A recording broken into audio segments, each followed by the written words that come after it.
I should go it alone to the Goldilocks zone behind an ice cream cone and a smile that just won't quit. Start again like a caught in a string and rise and fall on the wheel of the wind like a habit. I just can't. Quitters, just quit it. Quitters, just quit it. Quitters, just quit it. Quitters, just quit it.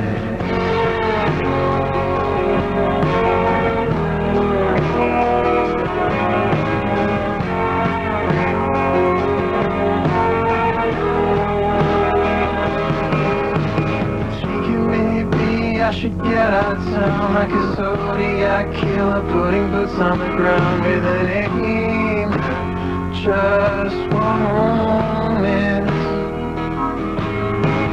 Come on kids, just the weight of the world is the parachute. We're not heavy at all when we land, you'll just cease to exist.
Good evening, ladies and gentlemen, freaks and fiends.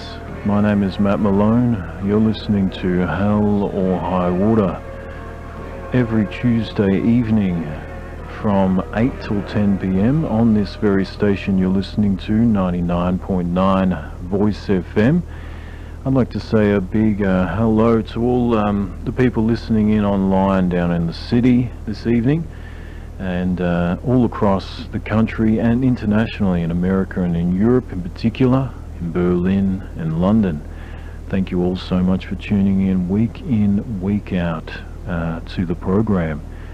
And this evening I've got a very special guest here in the studio.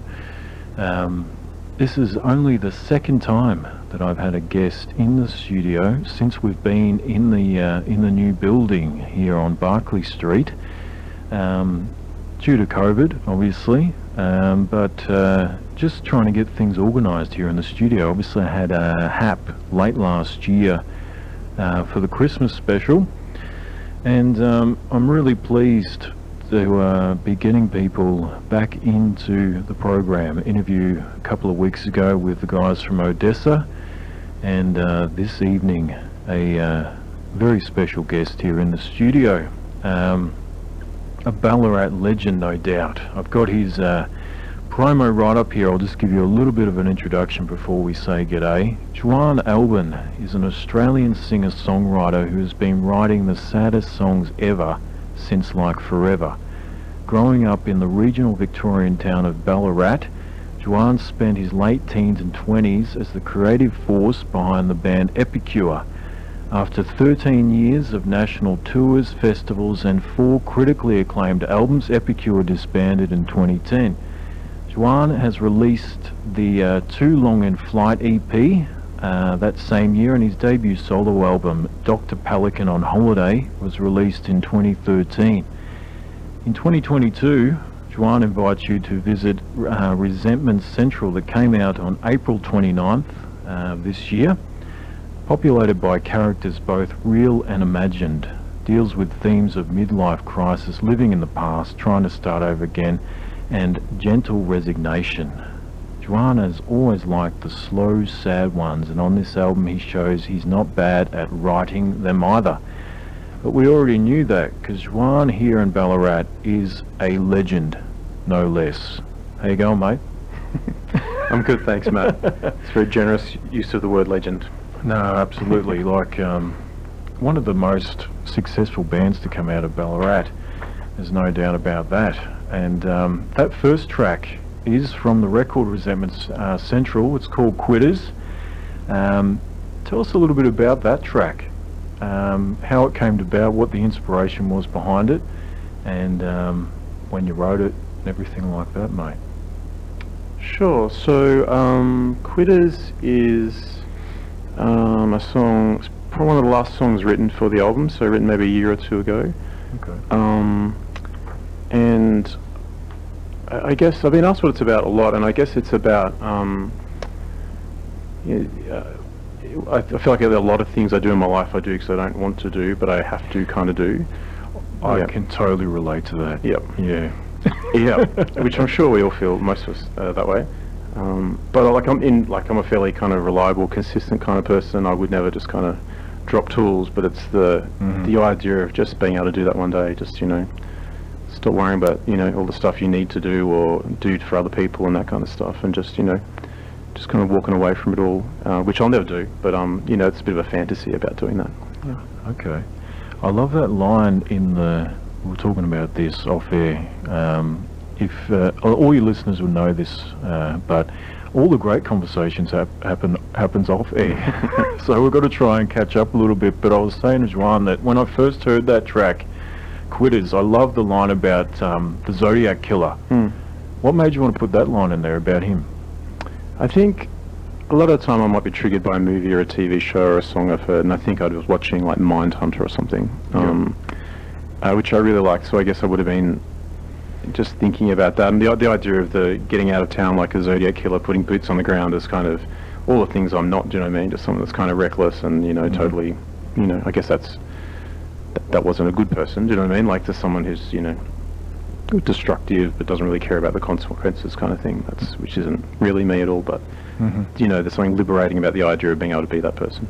For sure. For those of you that don't know, the Zodiac Killer was a serial killer in the late 60s who they confirmed that he killed at least 5 people, and he's never been caught, has he, JUAN? No. Yeah. It's a big mystery, and it's still going on and on. I watched a documentary only a few weeks ago about how this bloke, I think he was from New York, he was saying how he reckons his old man was the Zodiac Killer, and he had this whole big kind of evidence and story about it, wrote a book about it.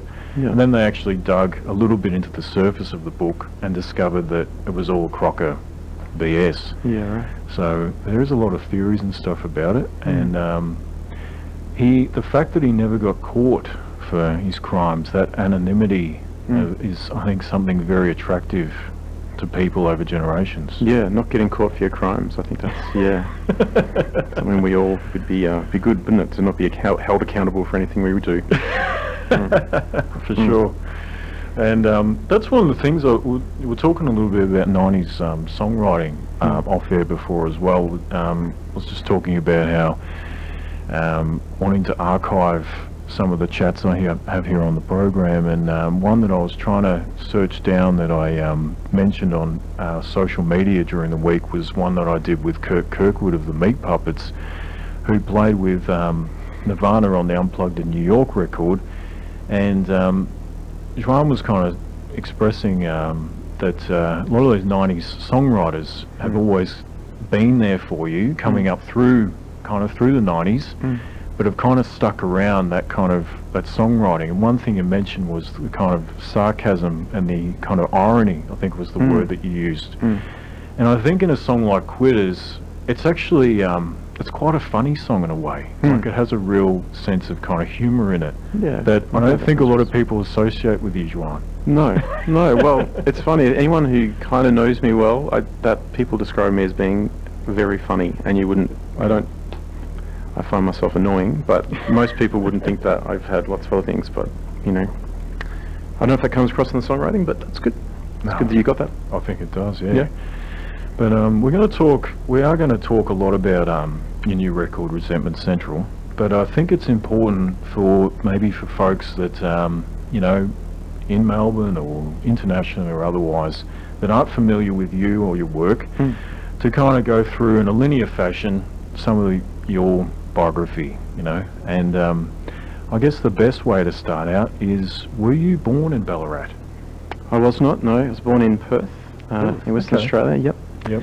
My family, born in sort of Perth, and then when I was about one and a half, we moved to a kind of cattle station, sheep farm in New South Wales, near Griffith, and we did that for a couple of years. And then my dad was a farmer, so we moved to a farm out near Linton, kind of between Linton and Skipton. And then when I was about 6 or 7, we moved into Ballarat, and that would have been sort of mid to late 80s, So 6 or 7 you came to Ballarat.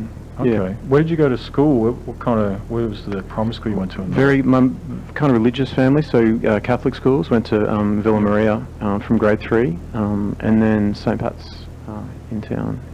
So you went to St Pat's during the 90s? I started there in 1990 actually. Okay. How did you find St Pat's? 1990? I think so. Because I went to St Pat's as well. Yeah, right.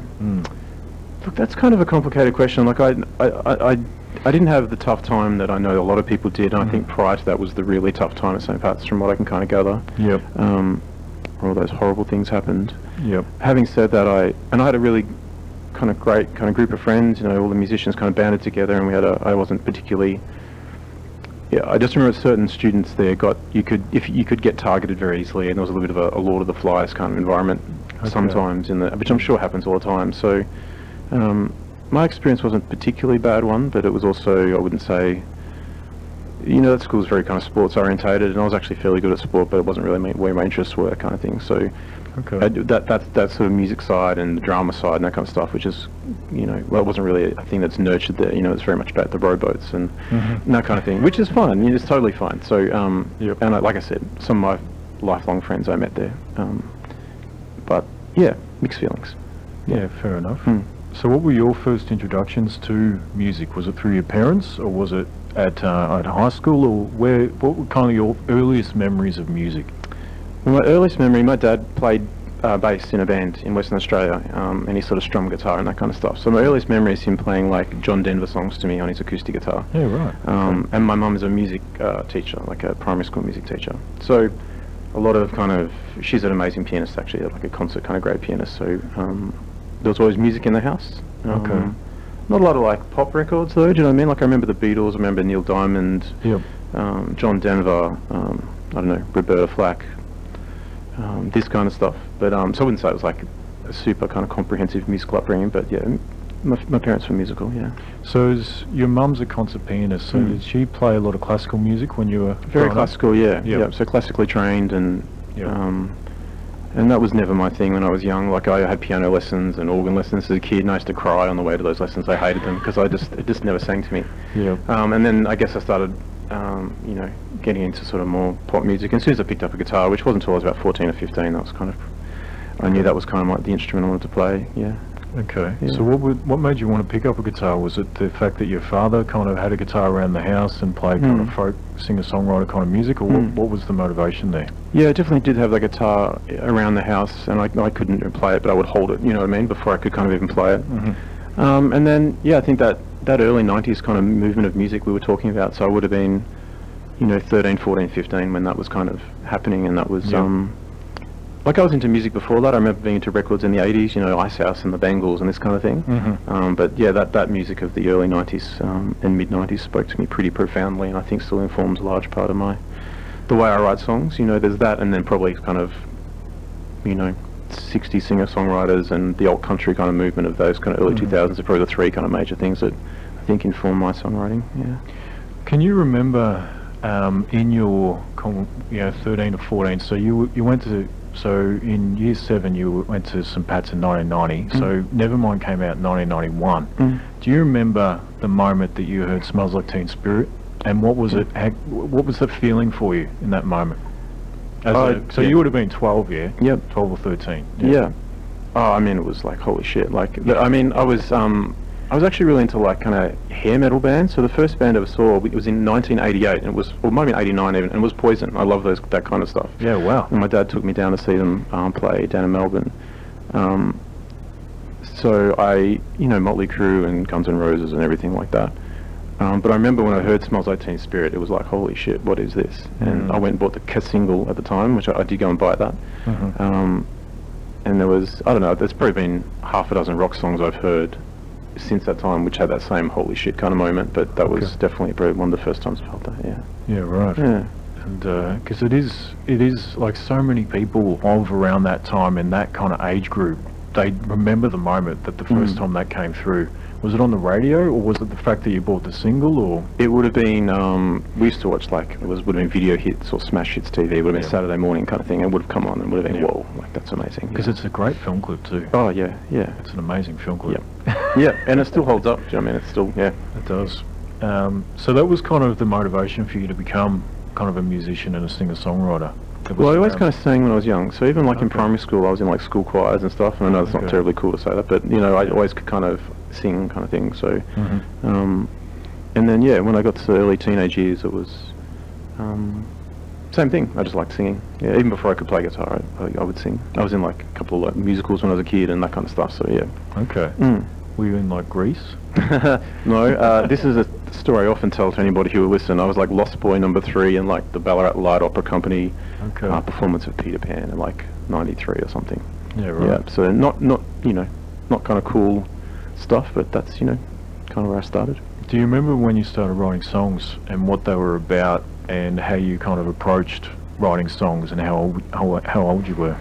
Yeah, so I remember like in my mid sort of teens sort of writing sort of bad poetry and literally to those 90s songs. So like I'd be like rewriting lyrics to like 4th of July by Soundgarden, do you know what I mean? Which it's a song I love, but I would write my own set of lyrics to that, which... Okay, with the same melody? Same melody, but just my own kind of lyrics, yep. So you kind of learn the chords of the song, and you kind of know the melody because you kind of already had that background in singing musicals and stuff, so you can pick up the melody pretty technically proficiently, and then you just start singing your own kind of words to it, writing them down. Yeah, okay. Initially, yep. Yeah, right.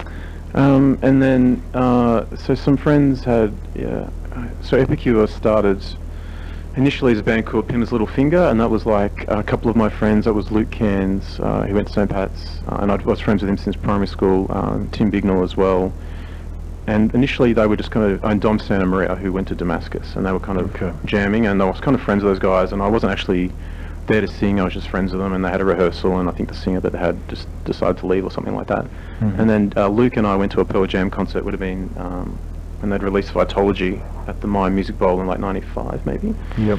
And I was kind of singing at the top of my lungs, just kind of enjoying it, and Luke was next to me, and then he's like said, "Do you want to join our band?" kind of thing, and it was, at the time I was like, yeah, sure.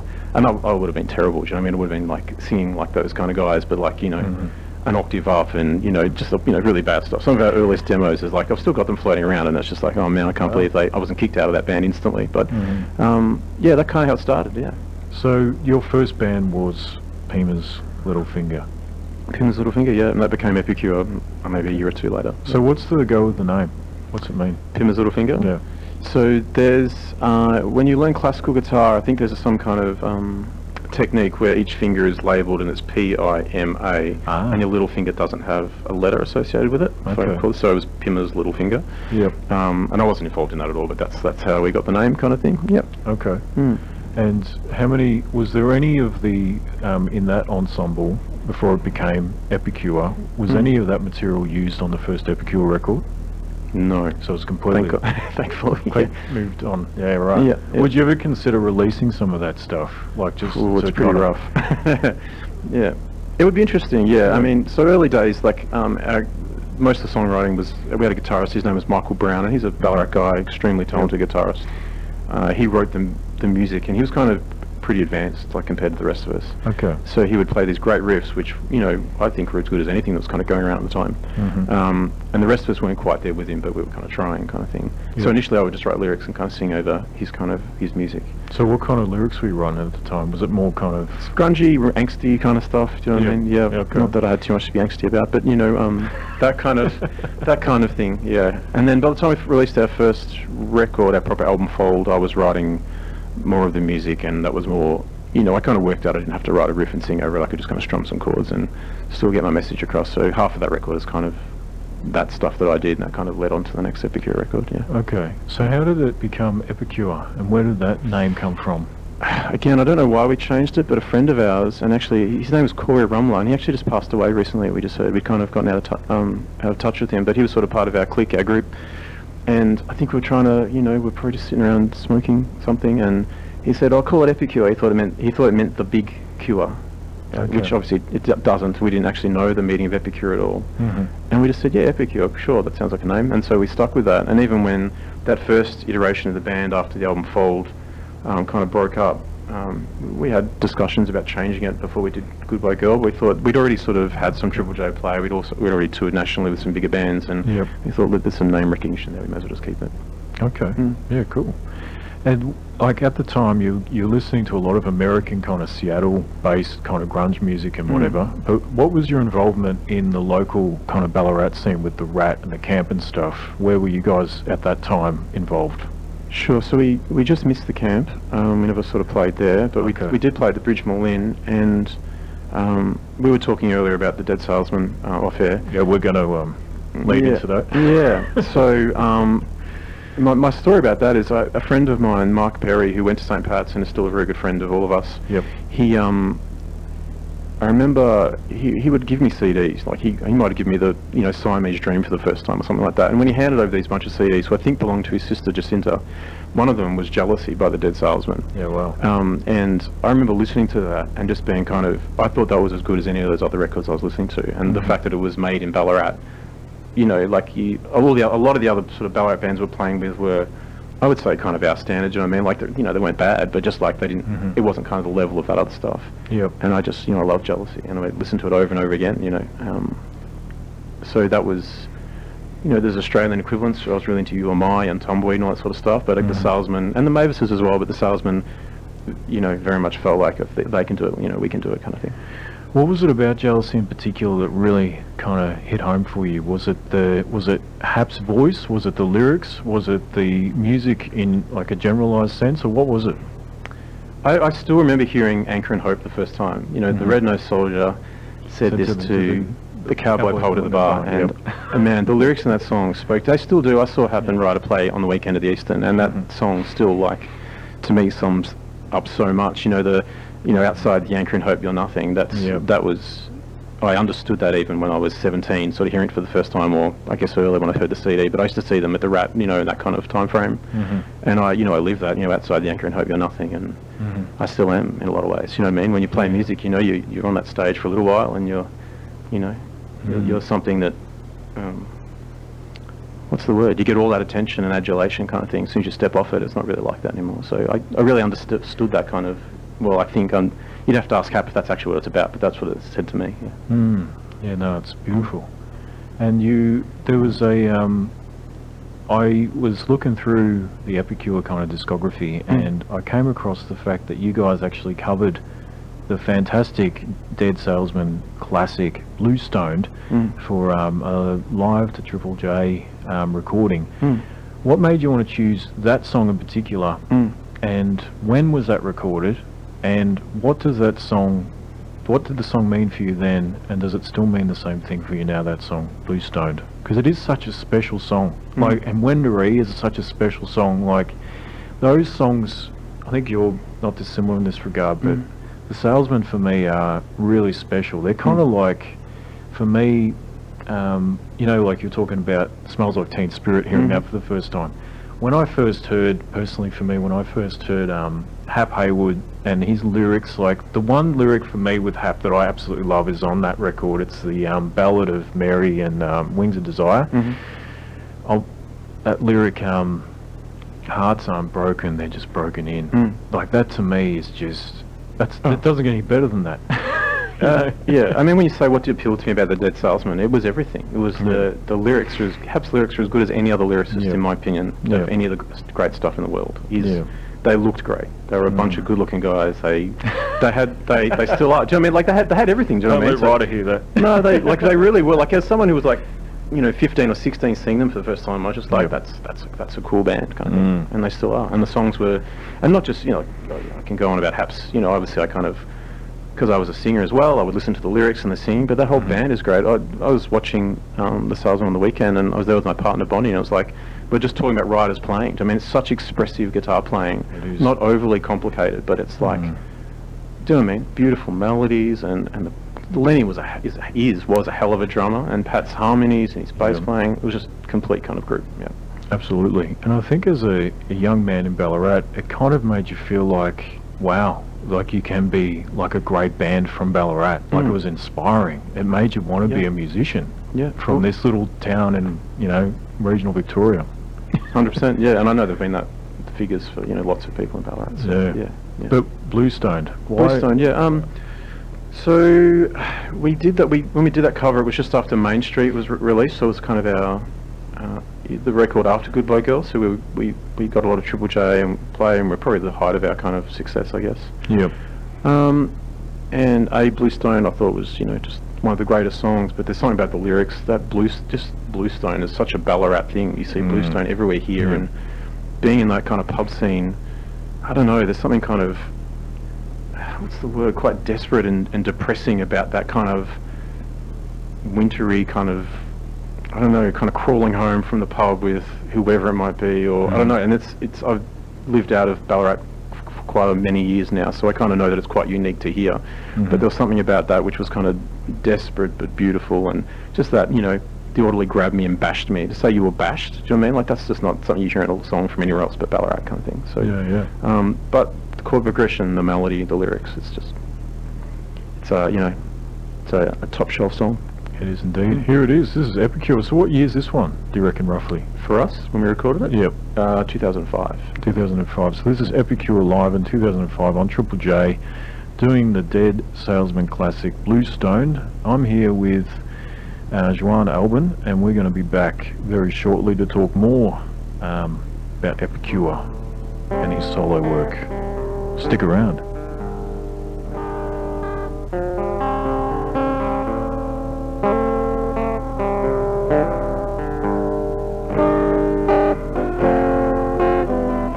I was walking down a Bluestone street until it got to Bluestone. She got me to the hospital and I freaked out at the needle. Knocked over a nurse on the way. I rugby tackled in the foyer. 6 orderlies grabbed me, bashed me, strap me down. Look me in my girl. We lost our conversation skills. We took each other like we were taking sleeping pills. This winter's home and I'm not getting up till spring. Leave me alone to Bluestone for anything.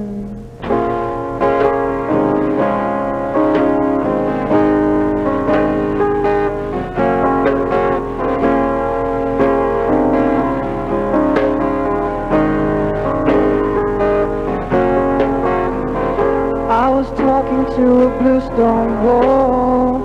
It was talking back as I recall. It said, son, you're really blowing your mind, and forever ever stuck in some bad trip ship alone at sea, waves crashing all over your memory, but that was all just up in your head, said the little white man in the little white room, in the little white bed. Look me, my girl, we lost our conversation skills. We took each other like we were taking sleeping pills. This winter's home and I'm not getting up till spring. Leave me alone, too blue stoned for anything.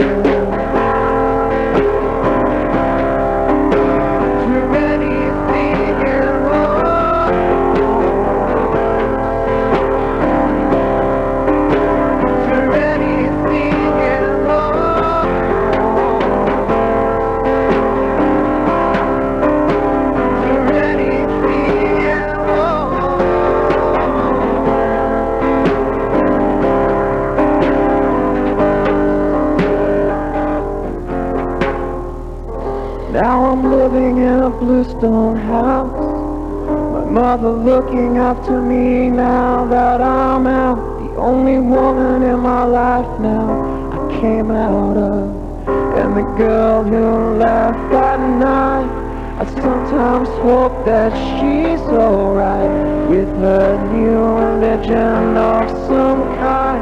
Well, they say that God saves your soul, well, he just couldn't save my mind. Look me in my girl, and we lost our conversation skills. We took each other like we were taking sleeping pills. This winter's home and I'm not getting up till spring. Leave me alone and too blue stone for anything.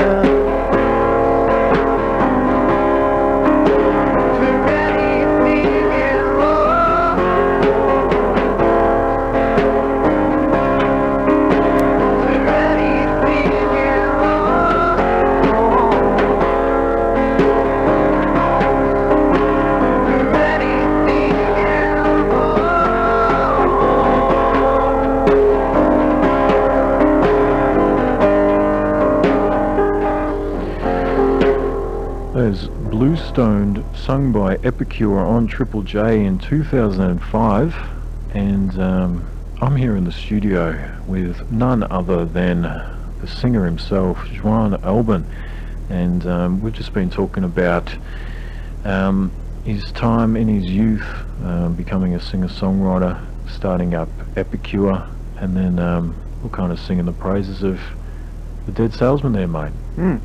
Yeah, Great band. Yeah, beautiful. I'm going to talk a little bit more about Epicure, because you guys were together from 97 to 2010, and you guys, you'd have to say maybe Epicure, and it's not a competitive thing, but just an objective, factual kind of reality. You know, Epicure, the Mavises are probably two of the most successful bands to come out of Ballarat.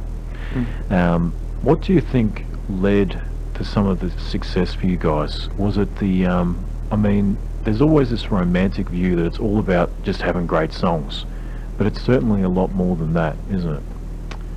Yeah, well, I guess when preceding the release of Armies Against Me, which is a song that kind of took off for us, we had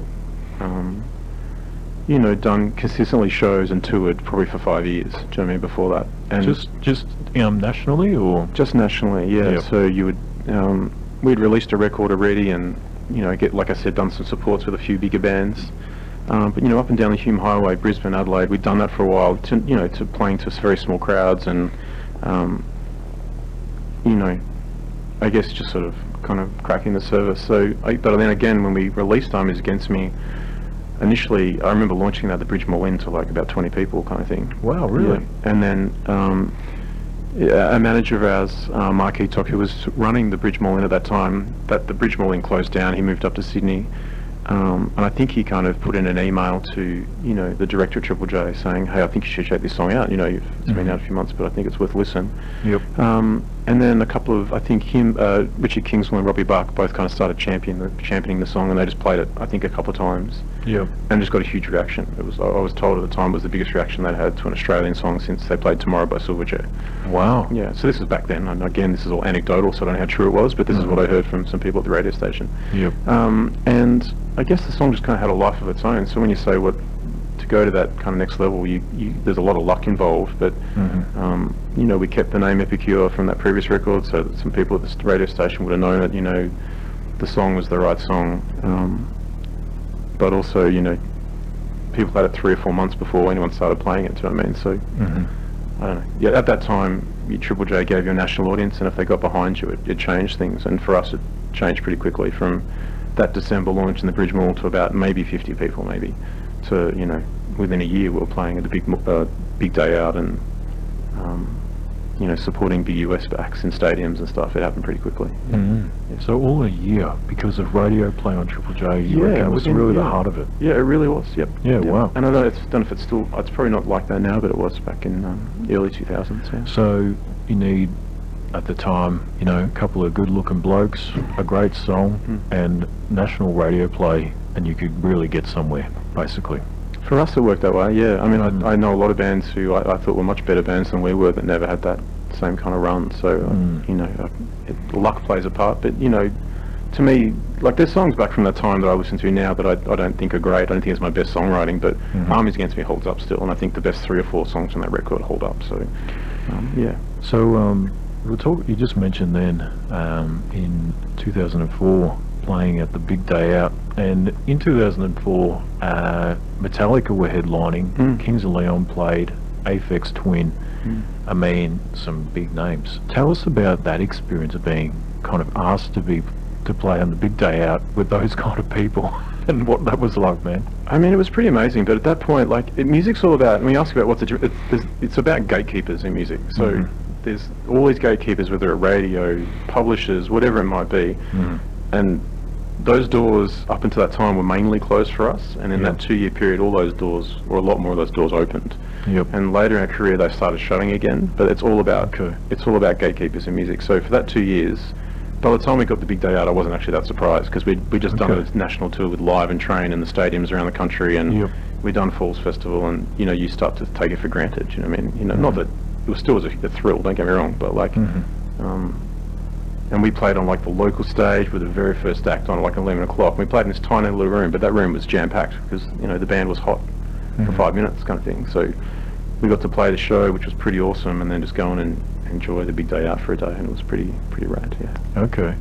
Is there any great anecdotes backstage? Like, did you ever be with James Hetfield, or, you know? No, nothing like that. Like, so, I mean, we're never on the main stages or anything like that. I remember watching, like, Kings of Leon from side stage, you know what I mean, because we were allowed into those stages, but no, I didn't go anywhere near the main stage. I don't think our passes got us into those. Okay. But, you know, I have a poster at home that's the big day out poster from that year, and Metallica's on top, and Epicure's down the bottom, but it's on there, do you know what I mean? So it's, you know, it's, you know, there was plenty of hard stuff later on, but that was, yeah, one of the highlights, yeah. Would you say that playing with Live and Train were big highlights for you guys? Was that the national tour around Australia for both of those bands? And was that in 2004 roughly as well, or was it? Yeah, that was just before the big date, I think, yeah. Okay. Yeah. What was that like? It was amazing. I mean, because those bands were, like, I think people forget now, but they were huge at the time. Like Lightning Crashes, I Alone, and Drops of Jupiter with Train. Like, they were smash hits. They were huge, huge songs. Yeah, I mean, I guess going through the 90s, going to all these huge American bands in stadiums to kind of be, and I wouldn't say that Live and Train are my favourite bands of all time, but you know, they treated us well, and they were just another level of professionalism. You kind of, when you're on that tour, you kind of think, well, geez, we're kind of, you know, a little bit out of our depth here. But we made so many fans from that tour. You know, we'd get up and play 5 or 6 songs a night. That's all we kind of got. Okay. But some nights we played to 15,000 people because everything was running a bit late, and so that felt pretty surreal. But it was also some of the best times. You know, you felt like you were you know, in Almost Famous or something. You know, it was like that kind of vibe. You with your best friends in the world, flying around the country, playing stadiums. So it felt pretty fun. Yeah. So what stadiums did you play on those tours, roughly? So we did I guess we did Rod Laver twice. There was 2 shows there, and then Wow. Sydney Entertainment Centre, did that a couple of times. Mm-hmm. I guess Adelaide Entertainment Centre, all the entertainment centres, you know, I don't know what they're called now, but there was one in Perth, there was one in Brisbane, one in Adelaide, Okay. Newcastle. So it was only about maybe 15 shows, but yeah, all stadiums. Yeah. Yeah, wow. That's amazing. I want to talk go a little bit more into depth, because 2004, like you're saying, was kind of the real breaking point for you guys, and there was around a record called The Goodbye Girl. Tell us a little bit about, so that same year you put out the record Airmail, I believe, came out in early 2004, is that correct? So Airmail was kind of a compilation of all the stuff prior to Fold, our first record. So it was all extra sort of stuff, and it was really just about kind of getting it out, another kind of revenue stream. When Armies Against Me kind of broke big, we didn't actually have a record out, so the album before that, Fold, started selling really well, even though the lineup was totally different. It was quite different musically, but we used to load the label to put that out 20 grand, and that whole push sort of mean we didn't have to pay them that 20 grand because they just sold 20 grand worth of CDs, you know what I mean? So yeah, it was I guess that flow-on effect.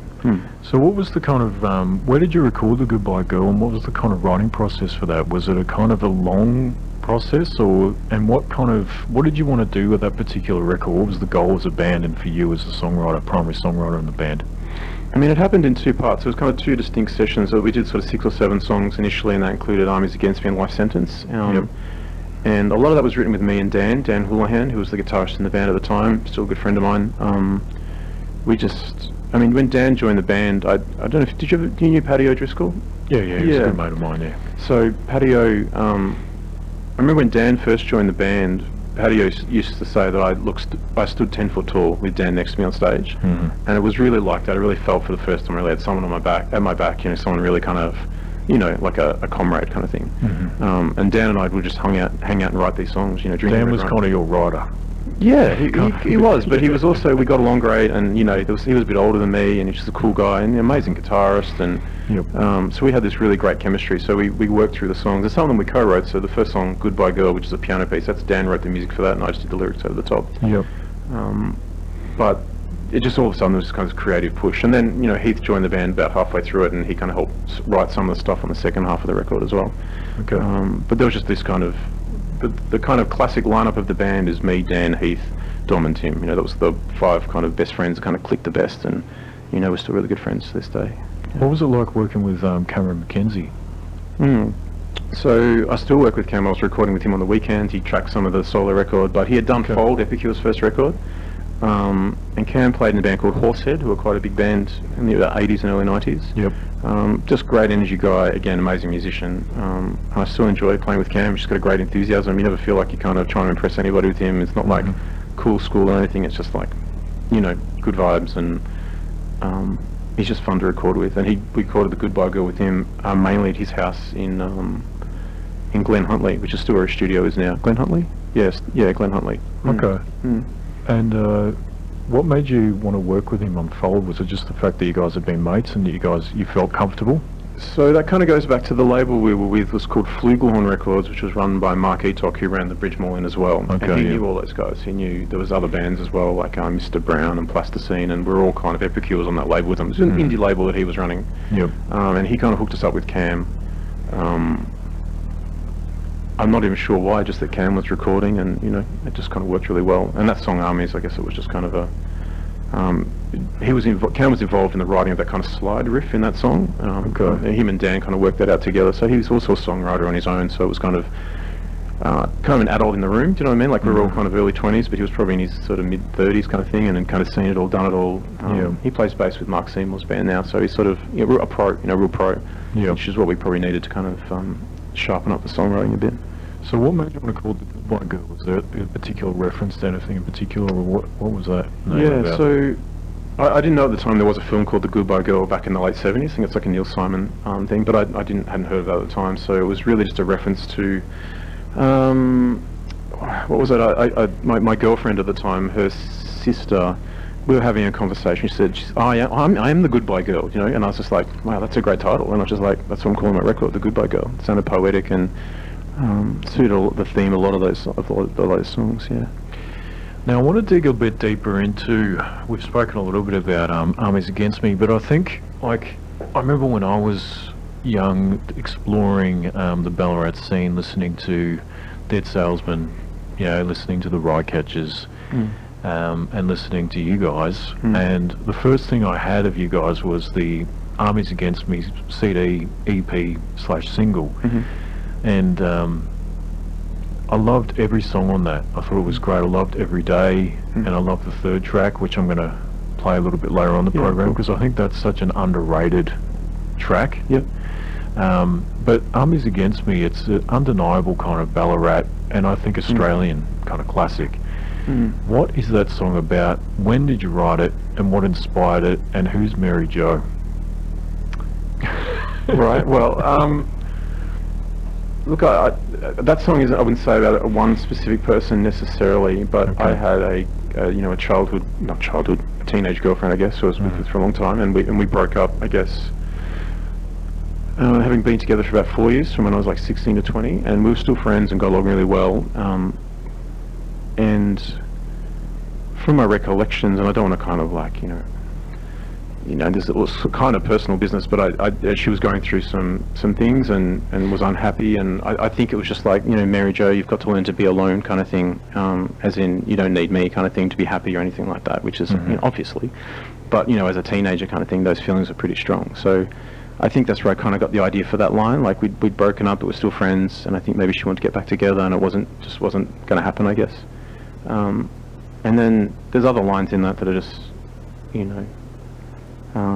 not about anyone in particular. Do you know what I mean? Like as the water touches chin, like that's like an Italian saying that my grandma used to say. You know, when the water touches chin, that's when you kind of work out, who you are and all that sort of stuff. And I guess just little bits like that from my childhood kind of thing. What about the line "Armies Against Me"? Where did that come from? So I'm not sure about this, but I back then I read a lot of heroic fantasy kind of books. So I've got a feeling it might have been like I might have found that line in a Robert Jordan book, or something like that, and I actually reread those books recently, and I didn't find that line there, but I think it was something like that. I would have read that "Armies Against Me." It would have been I imagine a line I would have read in one of those books. Yeah. Okay. Yeah. Well, let's give it a bell. This is from 2004 Epicure record, "The Goodbye Girl." This is an undeniable classic. Armies Against Me, here on Hell or High Water, with Matt Malone and special guest JUAN ALBAN.